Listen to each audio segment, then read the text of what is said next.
सुमति भूमि थल हृदय अगाधु, आ वेद पुराण उदधि धन साधु। बरसहि राम सुजस बरबारी, आ मधुर मनोहर मंगलकारी। सुंदर सात्विकी बुद्धि भूमि है, हृदय ही उसमें गहरा स्थान है। वेद पुराण समुद्र है और साधु संत मेघ हैं। वे साधु रूपी मेघ श्री राम जी के स्वस्वरूपी सुंदर मधुर मनोहर और मंगलकारी जल की वर्षा करते हैं। किस पर करते हैं? हम लोगों के ऊपर करते हैं। जो संत महात्मा होते हैं, जो सद्गुरु होते हैं, वह सारा ज्ञान बारिश के रूप जैसे बारिश होता है ना, हम भीगते हैं, उसी तरह वो लोग सत्संग के माध्यम से हमारे ऊपर वो प्रवेश करा देते हैं। अपने ज्ञान इंद्रियों से, हमारे ज्ञान इंद्रियों के माध्यम से हमारे में समाहित करा देते हैं और हम उस मार्ग पर चलने लगते हैं, जिस मार्ग पर चलते हुए हम मुक्ति धाम को जा सकते हैं। बहुत अच्छा चीज़ है, जानना चाहिए। कोई भी चीज़ ऐसा नहीं है कि उसका नाम है और स्वरूप नहीं है। कुछ लोग भटक जाते हैं, लोग के समाज के चलते। कुछ लोग समाज से ही मुक्ति पा जाते हैं कि चलो भाई, समाज हमारा अच्छा राह पर चल रहा है, हमारा भी कल्याण हो जाएगा। और ये दोनों तरह का समाज है संसार में। देखना है आपको कि हमें किस समाज में जाना है।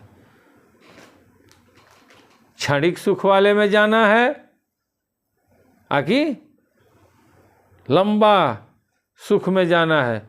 हमें उस परम धाम पर जाना है जिससे हमारा पूरा परिवार, हमारा दुनिया सुखमय रहे और हम भी सुखमय रहें और हम भी खुशी खुशी अपने मालिक को याद करते हुए जाएं। हमें किसी से द्वेष न रहे। या उस समाज में रहना है कि जिसे क्षणिक सुख तो मिल जाएगा लेकिन रात में नींद नहीं आएगी।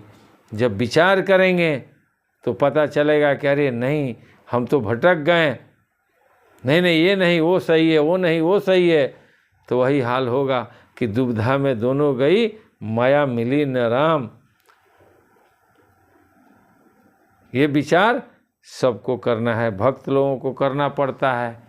जो भी लोग संत के शिष्य हैं वो कम से कम इस पर विचार करें कि हम जितने देर गुरु भाई के पास, किसी संत के शरण में या साधु महात्मा के बीच रहते हैं, उतना देर हम अपने जीव के बारे में चर्चा करें, हम अपने बारे में चर्चा करें।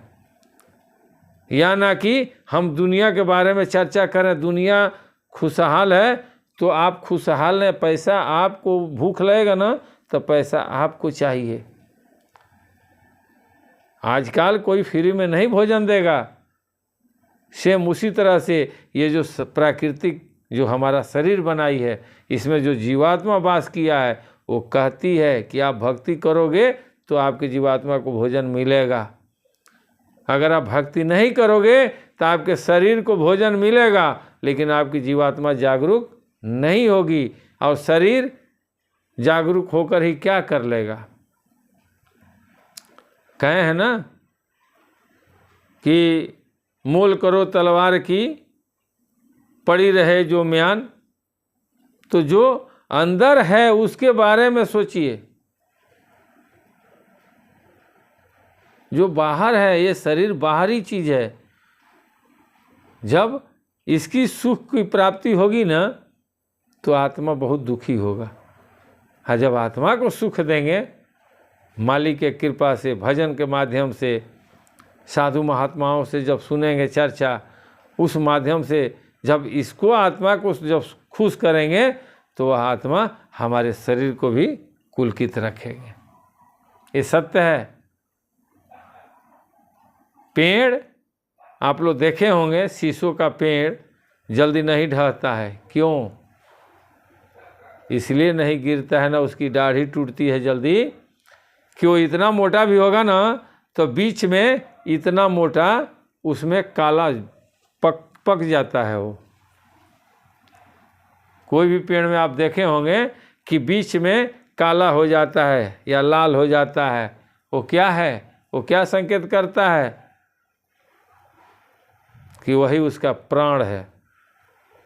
सारा आराम मशीन पर आरी से काट के निकाल देता है सब।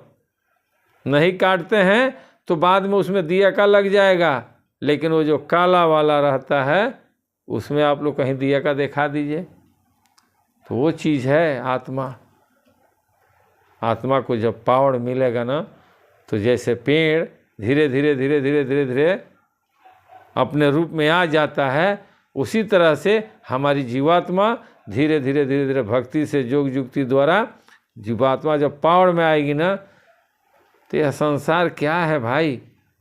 आज देख लीजिए आंखों से, लाखों लाख की भीड़ हो रही है, कुछ नहीं है। भीड़ का हिस्सा मत बनिए, आप उस परमात्मा का हिस्सा बनिए कि जहाँ आपको जाना है। मानिए मत, जानने का प्रयास कीजिए, तर्क कीजिए। आपको अगर बोध होता है रुकिए, नहीं बोध होता है आगे बढ़िए। पृथ्वी वीरों से खाली नहीं है, संकोच मत कीजिए। समय निर्धारित है, परमात्मा देख रहा है, समय देकर भेजा है कि कर्म से समय को आप थोड़ा बढ़ा सकते हैं, घटा सकते हैं। कर्म पर ध्यान दीजिए, आगे प्रभु की माया, महाराज जी जो चाहेंगे वही होगा। कहते हैं ना, कोई लाख करे चतुराई रे, कर्म के लेख मिटे न रे भाई। तो कर्म का लेख तब मिटेगा कि जब सत्कर्म करेंगे, तब कर्म जाके उसमें समाहित हो जाएगा। और खाली कर्म करते रहेंगे, सत्कर्म नहीं करेंगे, तब तो दिक्कत होगा। होता भी है, बहुत लोगों को दिक्कत होता है, देख लीजिए। ऐसा नहीं है कि हम कह रहे हैं हमको दिक्कत नहीं होगा, हमको भी दिक्कत होगा। जैसा हम कर्म करेंगे वैसा हमको फल मिलेगा। अच्छा करेंगे तो अच्छा मिलेगा, और गलत करेंगे तो गलत मिलेगा। आए प्राकृतिक दिखाती है, सबको दिखा देती है कि देख लो भाई। आज भी भारत में कभी कभी ऐसी घटना घटता है कि पूरा भारत ही याद कर लेता है कि हाँ भाई वहाँ ये घटना घटा है। प्राकृतिक छुपाती नहीं है, इसलिए भजन भक्ति कीजिए, द्वेष मत रखिए। द्वेष रखेंगे आपकी ऊर्जा खत्म होगी, आपको क्रोध आएगा, उससे क्षति होगा आपका, सामने वाले का नहीं होगा। वो तो मस्ती में पड़ा है, उसको तो याद ही नहीं है कि आप उसको देख करके व्यग्र हो रहे हैं, उसको नहीं फर्क पड़ता है। तो जब उसको नहीं पड़ता है तो आपको क्या पड़ता है? आप बस महाराज जी को याद करते रहिए, परमात्मा को याद करते रहिए, सदैव मस्त रहेंगे। कर भला तो हो भला, कर बुरा तो हो बुरा। जय खलमा धाम।